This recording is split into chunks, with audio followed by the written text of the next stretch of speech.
આજની ધર્મકથા. પ્રણામ. પૂજ્ય મુનિરાજ લબ્ધિ વિજયજી મહારાજ. એમનો સૂર્ય જાણે તપતો હતો.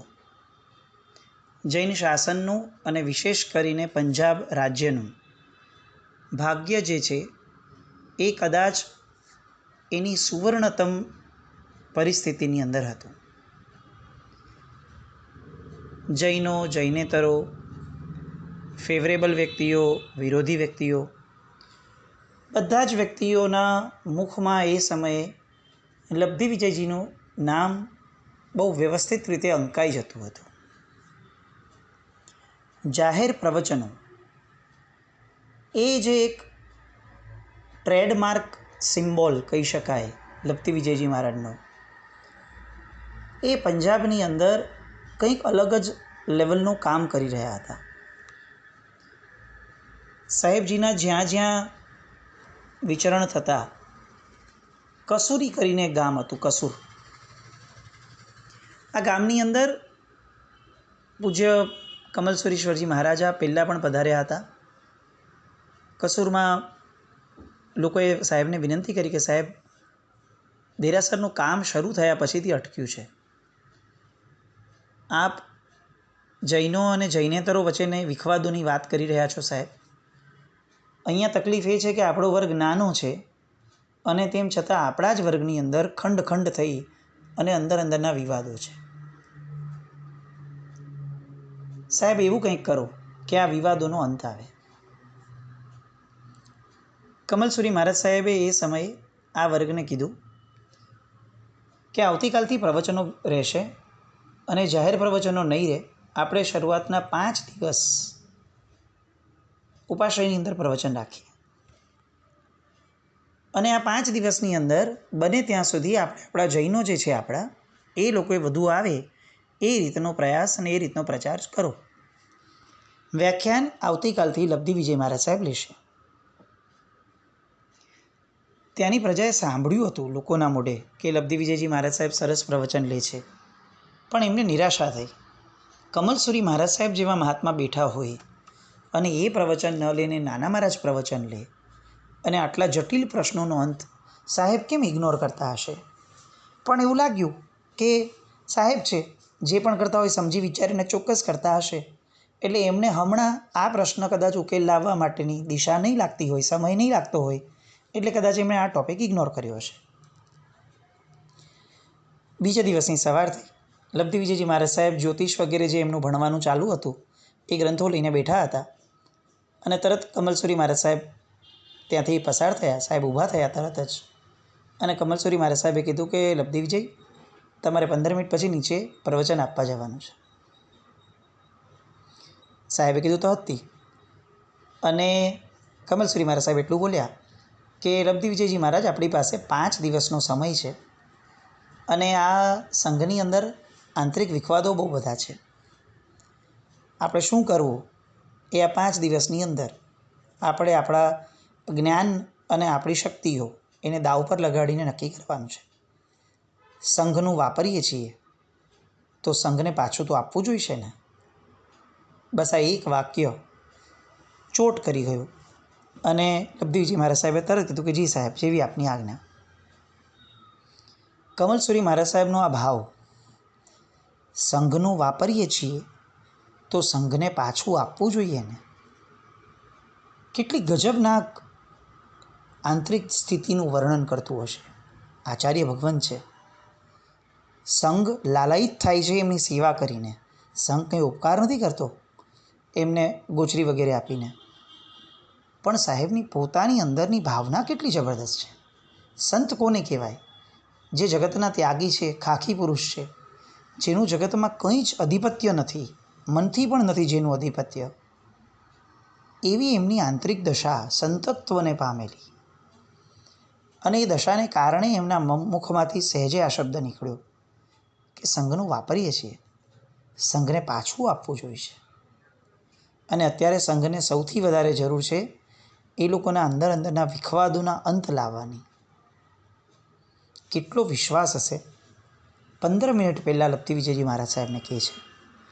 અને લબ્ધિ વિજયજી મહારાજ સાહેબ પણ પાછા ચાલો 15 જ મિનિટ બાકી છે તો હાલો મેરેથોન રેસ લગાવો અને ગમે ત્યાંથી ટોપિકો ગોતો એવું નહીં. એ પાછા પોતાના રૂટિનમાં જ બેઠા અને એ રૂટિન ચાલુ હતું અને નીચેથી વ્યાખ્યાનની વિનંતી કરવા આવ્યા એટલે સહેજેપણે સાહેબ ઊભા થઈ ગુરુદેવના આશીર્વાદ લઈ એમનો હાથ મુકાવી માથે અને નીચે પધાર્યા. પાટ ઉપર બેસી ગયા.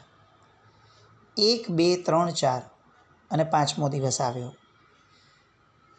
પ્રવચનની અંદર એક પણ પ્રકારે જે પણ વિખવાદો હતા એનો ઉલ્લેખ ન થયો, પણ પ્રવચનના ટૉપિક હતા આપણી અભ્યંતર દશા અને આધ્યાત્મિકતા. જે લબ્ધિ વિજયજી મહારાજ સાહેબ વાદ અને વિવાદોની અંદર જાહેર ચોકની અંદર છડે ચોક આમ ખુમારી ભર્યા ભાષણો આપતા હતા, પ્રવચનો આપતા હતા. એ લબ્ધિ વિજયજી મહારાજ સાહેબે અત્યારે સમયની શું જરૂરિયાત છે એ સમજી અને ધર્મ દ્વારા પમાતી અધ્યાત્મ દશા આ વિષય ઉપર પ્રવચનો આપ્યા. આખા સંઘમાંથી કોઈને પણ એવું ન લાગ્યું કે આપણા વિવાદો માટે સાહેબ બોલી રહ્યા છે.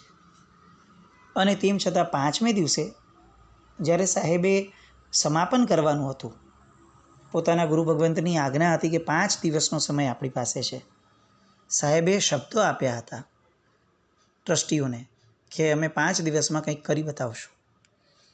5મા દિવસે ફોલોઅપ લીધી અને લોકોને પૂછ્યું કે શું તમને લાગે છે કે જે ધર્મ ગાંઠ છોડવા માટે બંધાયો છે, સ્થપાયો છે, નિર્ગ્રંથો દ્વારા જ જેનું વહન થાય છે, વહન કરવાનો અધિકાર ફક્ત નિર્ગ્રંથોને અપાયો છે, એવો ધર્મ, એવું શાસન શું અંદરની ગાંઠો એ ઊભી રખાવી અને ધર્મ કરવાની અનુમતિ આપી શકે?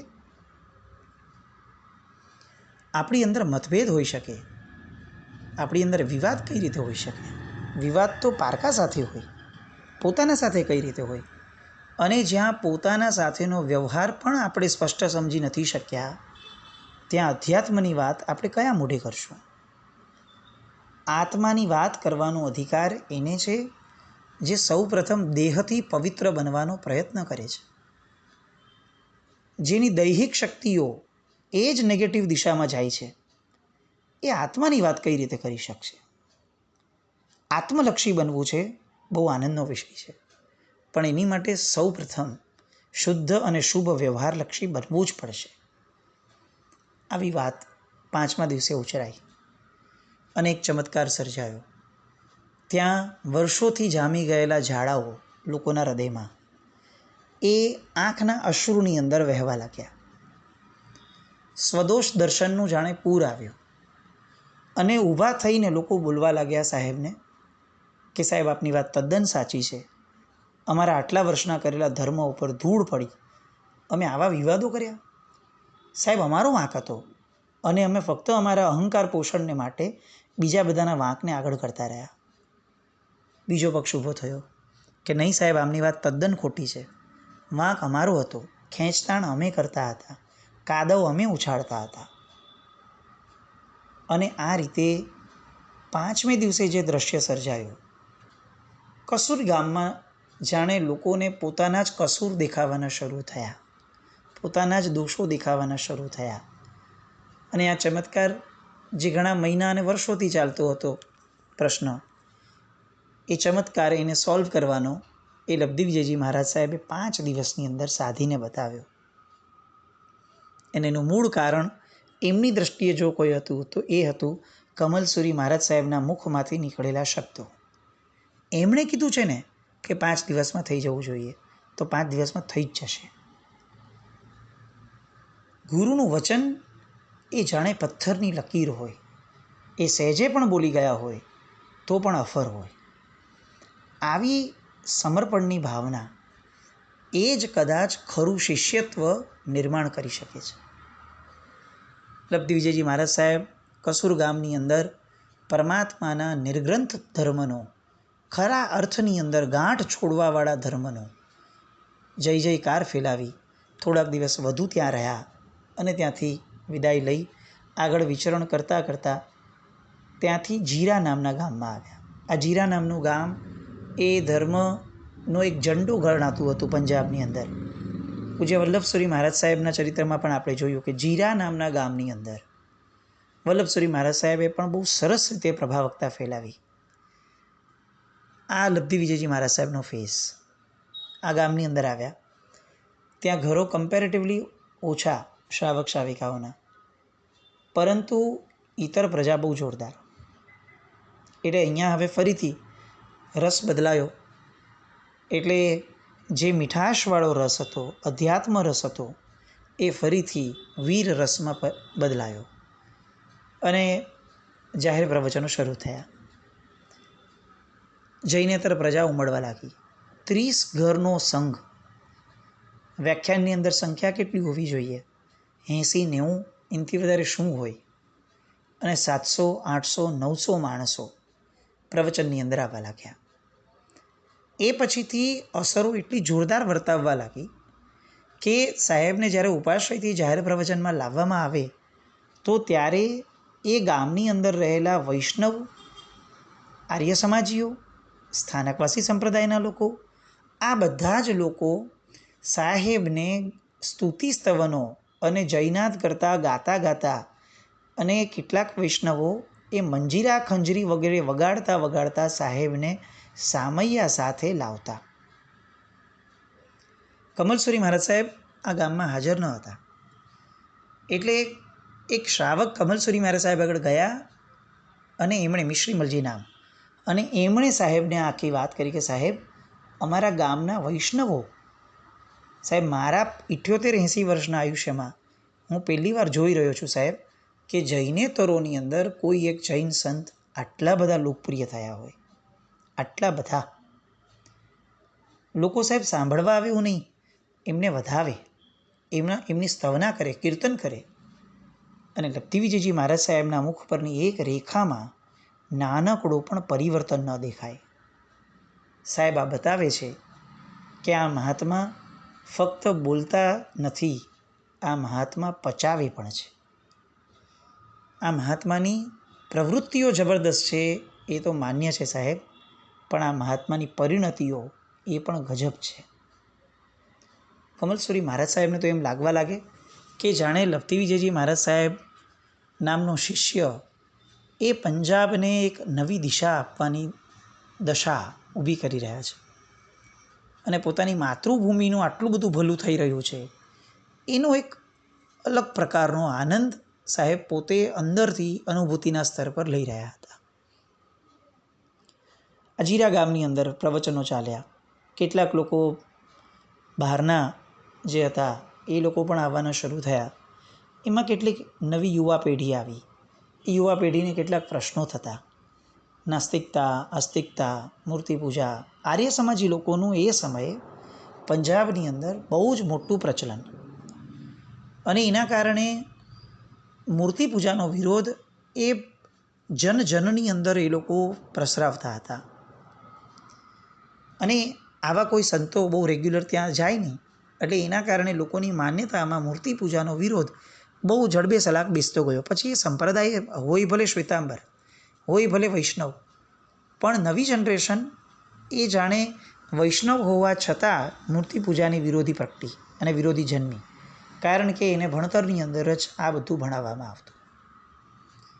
એવા સમયે લબ્ધિ વિજયજી મહારાજ સાહેબનું મૂર્તિપૂજા પર જોર આપતું પ્રવચન, અને એ જ વિષયને અલગ અલગ છંદો દ્વારા, કાવ્યો દ્વારા બહુ સરસ રીતે જનરંજન બને એ રીતે લોકોને પીરસવો, એ ત્યાં બહુ આગવી એક આખીને આખી પ્રતિભા ઉત્પન્ન થવા લાગી.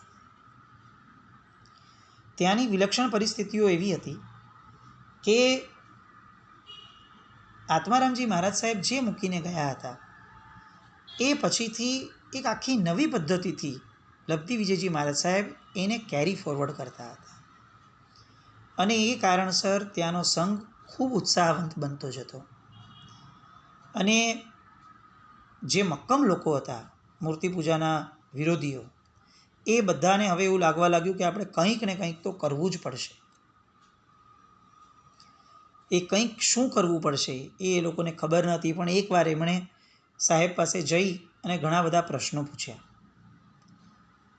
પ્રશ્નો પૂછતાં એવું લાગવા લાગ્યું કે જાણે આ લોકોને ફક્ત ઝઘડો કરવો છે.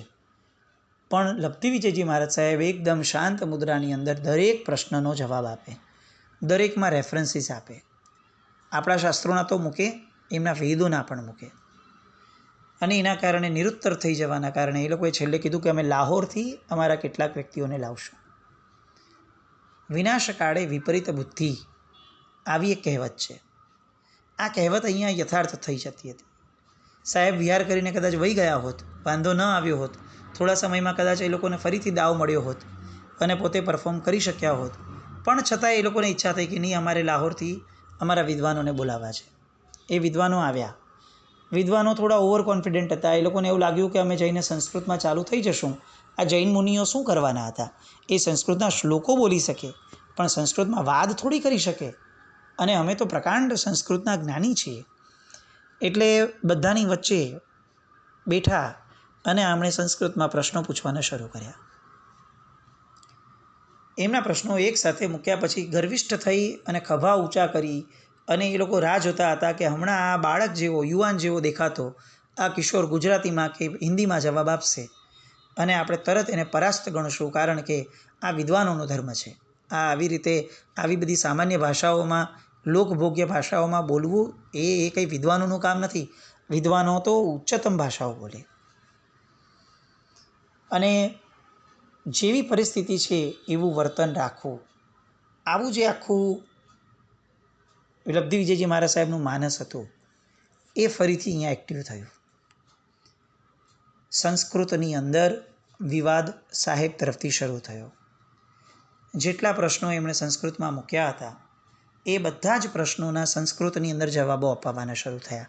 ફક્ત જવાબો અપાવવાના શરૂ થયા એમ નહીં, દરેક પ્રશ્નનો જવાબ આપ્યા પછી એમના પ્રશ્નો ઉપર એક નવો પ્રશ્ન થતો કે ક્યાંક તમારા પ્રશ્નની જ માન્યતા એ તમારી માન્યતાને તોડે છે. સંસ્કૃત વિદ્વાનોની ભાષા, લોકોને કાંઈ ખબર પડે નહીં, પણ લોકોને એટલી ખબર પડે કે આ ભાઈ કંઈ જબરદસ્ત જવાબ આપી રહ્યા છે. આ બાજુથી વિદ્વાનોએ બીજા પ્રશ્નો પૂછ્યા. વેદ વગેરેના જે ગ્રંથોના એમના પોતાના એંગલ્સ છે, એ એંગલ્સથી એમણે ચાલુ કર્યું બોમ્બાર્ડિંગ કરવાનું.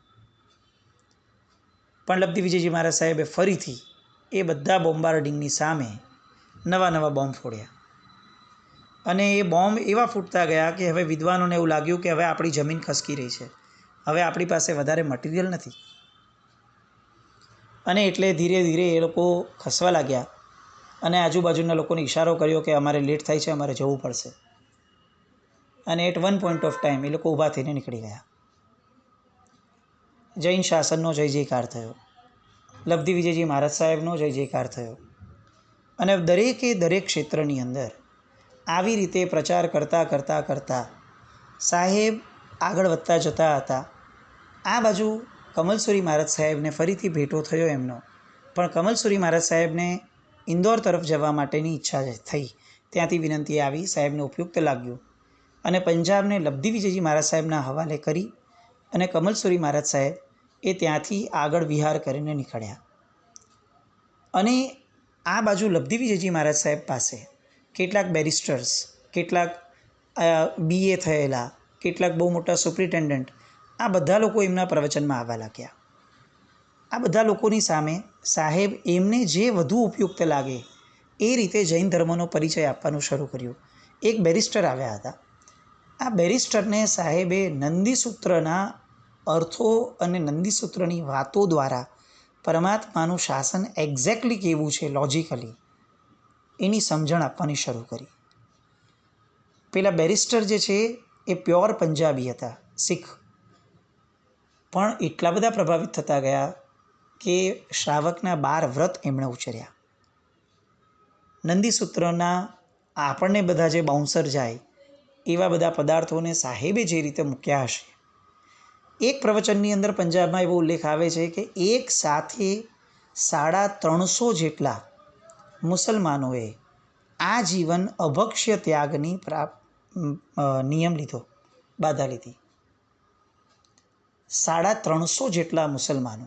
અને આ ઘટનાની સૌથી પીકની વાત એ છે કે સાહેબનું પ્રવચન જે ગલીમાં હતું, જાહેર વ્યાખ્યાન, એ જાહેર પ્રવચન જે ગલીમાં હતું એ ગલીમાં 10થી 12 જેટલી માંસની વિક્રયની દુકાનો હતી. જે લોકો ત્યાં માંસ કાપીને વેચતા હતા એ કસાઈઓ અને ખાટકીઓ પણ આ પ્રવચનમાં સામેલ. અને જે 300-350 જણાએ બાધા લીધી એમાં એમનો પણ નંબર હતો. સાહેબે પોતાની રીતે શ્રાવકોને ગાઈડ કરી અને આ બધા માટે બીજે જ દિવસથી ધંધાની વ્યવસ્થા ઊભી કરાવડાવી. અને કોઈ પણ ભૂખ્યું ન રહે આવા નિયમો લેવાના કારણે. અને પરમાત્માના શાસન પ્રત્યેનો સદભાવ, બહુમાનભાવ વધી જાય એવું થવું જોઈએ એ રીતની જે એમણે વ્યવસ્થા કરાવી એ એમને ગીતાર્થ હતા. આ બધાના કારણે સાહેબ અતિશય લોકપ્રિય થવા લાગ્યા. અને આ લોકપ્રિયતાના કારણે એકવાર એમની પાસે જે પ્રશ્નાવલી થઈ અને જે આખી ચર્ચાઓ થઈ, આ બધી ચર્ચાઓને આપણે આવતીકાલે જોઈએ. પણ આ ચર્ચાઓ બધા જ યંગસ્ટર્સને ખાસ સંભળાવવા જેવી છે, કારણ કે બધા પ્રશ્નો એવા તાર્કિક આવતા કે જે તર્કો આજે પણ કદાચ એટલા જ એપ્લિકેબલ છે. એ શું હતું એ આપણે આવતીકાલે જોઈએ. જીનાગના વિરુદ્ધ કંઈ પણ બોલાયું હોય તો મિચ્છામિ દુક્કડમ. જૈનમ જયતિ શાસન.